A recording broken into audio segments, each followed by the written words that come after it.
আসসালামু আলাইকুম। আজকে রান্না করব ডিম দিয়ে আলু। আশা করি রেসিপিটি ভালো লাগবে।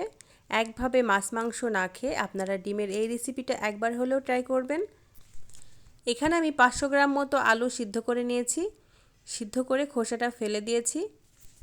আমি এখানে 6টা ডিম সিদ্ধ করে নিয়েছি।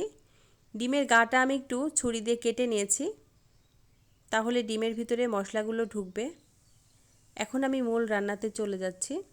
চুলাতে একটা কড়াই বসিয়ে দিয়েছি, দিয়ে দিলাম এখন সয়াবিন তেল, দিয়ে দিচ্ছি ডিম। তেলটা গরম হয়ে গেছে, এই পর্যায়ে আমি ডিমগুলো সব একসাথে ছেড়ে দিচ্ছি। এখন দিয়ে দিচ্ছি হাফ টেবিল চামচ পরিমাণ লবণ আর হাফ টেবিল চামচের একটু কম হলুদের গুঁড়া। এখন এই ডিমটা আমি ভেজে নেব। আপনারা চাইলে লবণ হলুদটা মাখিয়েও কিন্তু ডিমটা ভাজতে পারেন। আমি এভাবেই ভাজি।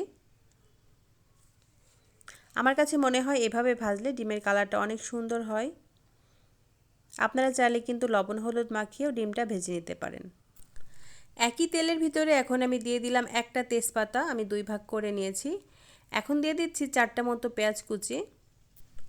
পেঁয়াজ কুচি দিয়ে আমি একটু ভেজে নিচ্ছি, হালকা একটা কালার আসা পর্যন্ত। খুব ব্রাউন কালার করে কিন্তু ভাজবো না, হালকা একটা কালার আসলেই হবে।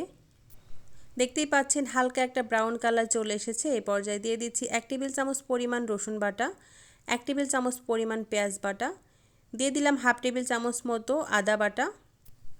1 মিনিট মতো আমি একটু ভেজে নেব আদা রসুনের কাঁচা গন্ধটা চলে যাওয়ার জন্য।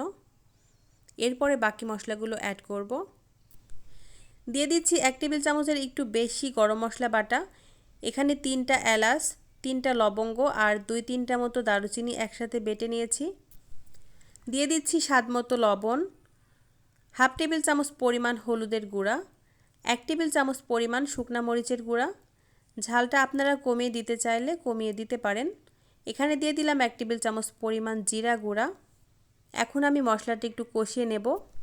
মশলাটা কষিয়ে নেওয়ার জন্য আমি এখানে সামান্য একটু পানি দিয়ে দিচ্ছি। মশলাটা যত সুন্দরভাবে কষানো হবে রান্না কিন্তু ততটাই টেস্টি হবে। দেখতেই পাচ্ছেন মশলা কষানো হয়ে গেছে, তেলটা ছেড়ে দিয়েছে। এ পর্যায়ে আমি দিয়ে দিলাম আগে থেকে সিদ্ধ করে রাখা আলু। ভালোভাবে একটু মিক্স করে নিচ্ছি। আমি এখানে ছোট আলু ব্যবহার করেছি, আপনারা চাইলে বড় আলু দিয়েও রান্না করতে পারেন, কিন্তু আমার কাছে ছোট আলু দিয়ে রান্না করলে বেশি মজা লাগে, এজন্য আমি ছোট আলুগুলো নিয়েছি। দেখতেই পাচ্ছেন মশলার সঙ্গে আলুটা কিন্তু খুব ভালোভাবে কষানো হয়ে গেছে। এই পর্যায়ে দিয়ে দিচ্ছি আবারও একটু পানি। পানিটা দিয়ে আমি আলুটা আবারও একটু কষিয়ে নেব। ভিডিওটি দেখতে দেখতে যে আপু বা ভাইয়ারা একটা লাইক দিতে ভুলে গেছেন, অবশ্যই একটা লাইক দিয়ে সাথে থাকবেন। কষানোর সময় আপনারা চাইলে এভাবে কিন্তু একটু চামচ দিয়ে কেটে দিতে পারেন। একটু আলুটা ভাঙা ভাঙা হলে ডিম রান্নাটা বেশি টেস্টি হবে।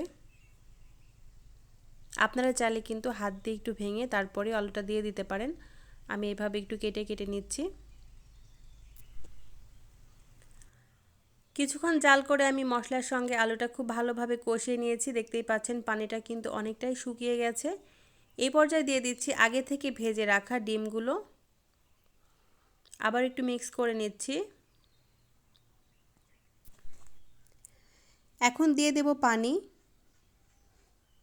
এটা হচ্ছে ঝোলের পানি। পানিটা বুঝে দিয়ে দিবেন কতটুকু আপনারা ঝোল রাখবেন। আলুটা যেহেতু সিদ্ধই, খুব বেশি পানি দেওয়ার দরকার হবে না। দেখতেই পাচ্ছেন বলক চলে এসেছে। এই পর্যায়ে একটু নেড়ে চেড়ে দিচ্ছি। এখন দিয়ে দিচ্ছি 5টা কাঁচামরিচ। আমি কাঁচামরিচের মাথাটা একটু কেটে নিয়েছিলাম। কাঁচামরিচটা দিলে একটা এক্সট্রা ফ্লেভার যোগ হবে। আবার একটু মিক্স করে নিচ্ছি। দেখতে পাচ্ছেন আলুটা কিন্তু অনেকটাই ভেঙে গেছে আর ঝোলটা অনেকটাই গাঢ় হয়ে গেছে। এই পর্যায়ে আমি এখন চুলা থেকে নামিয়ে নিচ্ছি। আশা করি আজকে ডিম দিয়ে আলু রান্নার রেসিপি আপনাদের কাছে ভালো লেগেছে। রেসিপি ভালো লাগলে অবশ্যই লাইক কমেন্ট শেয়ার করবেন। আর যারা আমার ইউটিউব চ্যানেলে এখনও নতুন তারা আমার চ্যানেলটিকে সাবস্ক্রাইব করে দিবেন। আর যারা আমার ফেসবুক পেজ থেকে দেখছেন অবশ্যই পেজটিকে ফলো দিয়ে সাথে থাকবেন। সবাই ভালো থাকবেন, সুস্থ থাকবেন। আল্লাহ হাফেজ।